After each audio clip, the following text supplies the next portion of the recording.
নমস্কাৰ এনে studies pay চেনেলটোলৈ স্বাগতম জনাইছোঁ। আজি আমি এইটো ভিডিঅ'ত ক্লাছ 6ৰ অসমীয়াৰ চেপ্টাৰ 6 বা লেসন 6 নকোৱাৰ পৰিণাম আলোচনা কৰিম।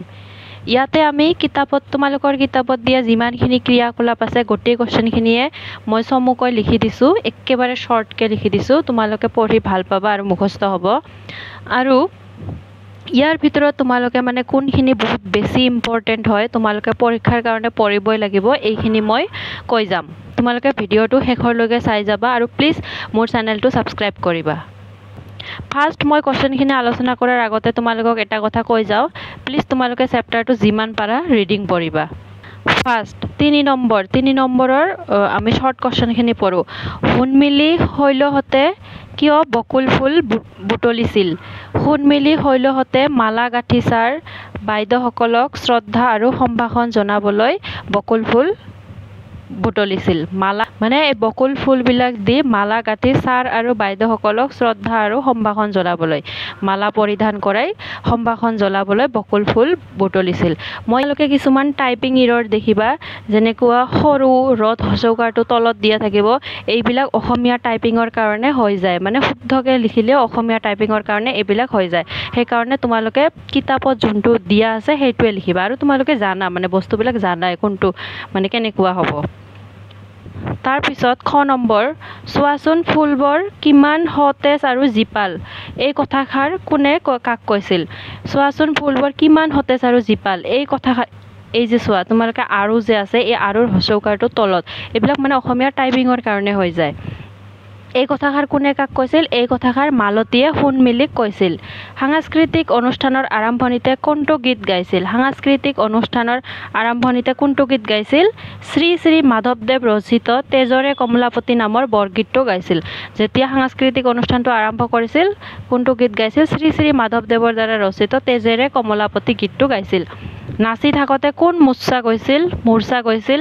নাচি থাকোঁতে শৈলবালা মূৰ্ছা গৈছিল, মানে মূৰ ঘূৰাই পৰি গৈছিল।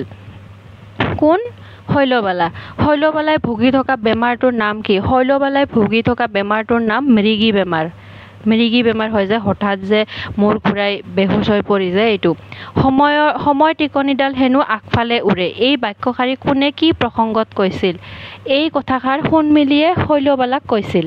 তাৰপিছত 4 নম্বৰ, সংগতি দৰ্শাই ব্যাখ্যা কৰে। এইবিলাক ব্যাখ্যা কৰিব দিছে, তাৰ মানে অলপ ডাঙৰ হ'ব। কিন্তু পঢ়াটো যদি তোমালোকে একেবাৰে বুজি পোৱা, এইবিলাক বনাই লিখিব পাৰিবা। ফাৰ্ষ্ট হৈছে, কুসংস্কাৰ আৰু লোকনিন্দাৰ ভয়ত অনেক লোকে সন্তানৰ বেমাৰ লুকুৱাই ৰাখে, সময়ত ই হয়গৈ সৰ্বনাশৰ মূল। মানে সমাজৰ মানুহে কিবা বেয়া বুলি ক'ব, যে মৃগী বেমাৰ হৈছে মানে মানুহে বেয়া বুলি ক'ব, ঠাট্টা কৰিব, সেইকাৰণে গাৰ্জিয়ানে কি কৰে, এই বেমাৰবিলাক লুকুৱাই ৰাখে, চিকিৎসা নকৰে, আৰু শেষত গৈ এইটো সৰ্বনাশৰ মূল হয়গৈ। এইটোৱে আমাক অলপ ডাঙৰকৈ ব্যাখ্যা কৰিব দিছে। মাক বাপেকে নিজৰ সন্তানৰ বেমাৰ হ'লেও লুকুৱাই ৰাখে, কাৰণ কোনোবাই ছোৱালীজনীক বেমাৰী বুলি হাঁহিব পাৰে বুলি সংকোচ কৰি বধ কৰোঁ মাক বাপেকে ছোৱালীজনীৰ উচিত ব্যৱস্থা নলয়। কুসংস্কাৰ আৰু লোকনিন্দাৰ ভয়ত অনেক লোকে সন্তানৰ বেমাৰ লুকুৱাই ৰাখে। এইটো ব্যৱস্থাটো এনেকৈ দিবা, মানে কোনোবাই হাঁহিব বুলি সংকোচ কৰি মাক বাপেকে ছোৱালীজনীৰ উচিত ব্যৱস্থা নলয়, কি কৰে? কুসংস্কাৰ আৰু লোকনিন্দাৰ ভয়ত অনেক লোকে সন্তানৰ বেমাৰ লুকুৱাই ৰাখে, পিছলৈ ই হয়গৈ সৰ্বনাশৰ মূল। কেতিয়াবা ই হয়তো দুৰাৰোগ্য ৰূপ লয়, ৰদ অকাৰ গত জফলা, এনেকৈ দিবা, দুৰাৰোগ্য ৰূপ লয়। বহুতে কৈশোৰ কালৰ দৈহিক পৰিৱৰ্তন সম্পৰ্কে গুৰুত্ব নিদিয়ে, মানে যেতিয়া এজনী ছোৱালী বা ল'ৰা ডাঙৰ হৈ থাকে, দেহৰ কিছুমান পৰিৱৰ্তন হয়, ইয়াতে কিবা প্ৰব্লেমো হ'ব পাৰে আৰু গুৰুত্ব নিদিয়ে, ফলত এনে পৰিস্থিতিৰ সম্ভাৱনাৰ সৃষ্টি হয়। আৰু যেতিয়া ছোৱালী বা ল'ৰা এজন ডাঙৰ হৈ থাকে, তেতিয়া মানে শৰীৰৰ কিছুমান দৈহিক পৰিৱৰ্তন হয়, তেতিয়া যদি খোৱা লোৱা আৰু বহুত কিবা কিবি আছে, এইবিলাকত যদি গুৰুত্ব নিদিয়ে, তেতিয়া বেলেগ ৰোগৰ সৃষ্টি হ'ব পাৰে, এনে পৰিস্থিতিৰ সৃষ্টি হ'ব পাৰে।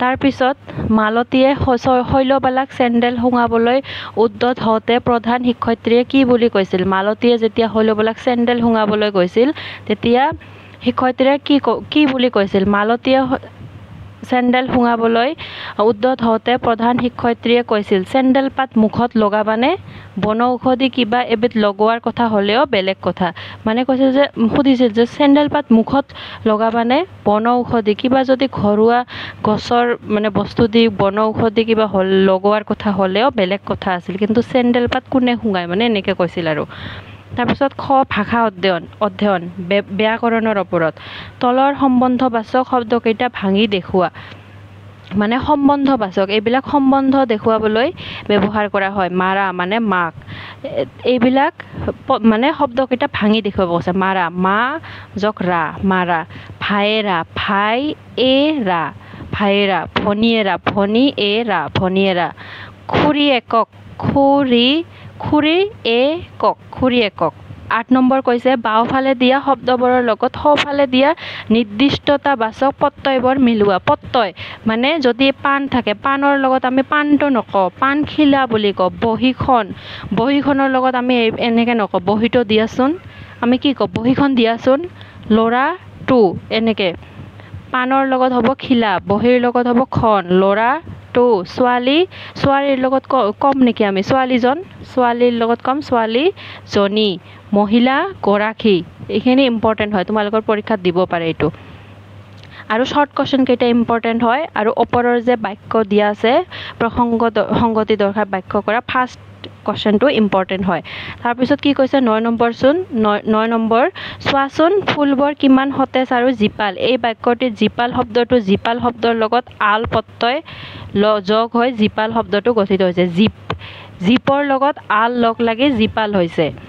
এনেদৰে তলৰ শব্দকেইটা গঠন কৰিব দিছে আমাক আল লগ লগাই ৰসৰ লগত আল লগালে ৰসাল ভয় আল মানে এইটো এনেকে উমাল খঙাল এইটো চেপ্টাৰত এইখিনিয়ে কুৱেশ্যন আছিল তোমালোকে প্লিজ মোৰ চেনেলটো ছাবস্ক্ৰাইব কৰিবা আৰু তোমালোকে কোন স্কুলত পঢ়া মোক কমেণ্ট কৰি এবাৰ জনাই দিবা থেংক ইউ